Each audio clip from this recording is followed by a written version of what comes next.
So we've already talked about explosions. Another way that you can have conservation of momentum is with collisions. Now, in an explosion, you start out with no momentum, and then all of a sudden things are in motion, but the total momentum has to remain zero.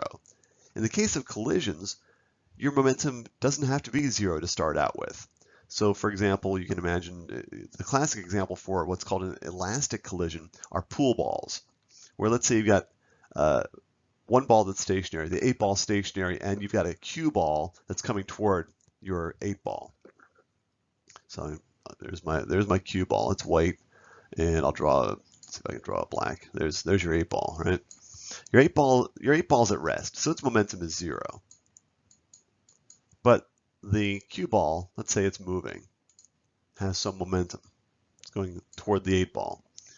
So if I take a snapshot and calculate the momentum of the system, the cue ball, 8-ball system, I have a non-zero momentum here because and in fact, it's all due to my cue ball that's in motion.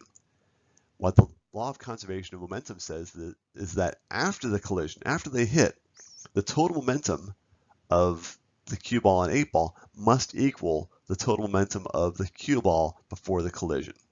That's what the law of conservation of momentum says. Total momentum before equals total momentum after. And that's true in inelastic collisions as well. The difference between elastic and inelastic is that, well, think about a cue ball collision or pool ball collision. What is true of pool balls?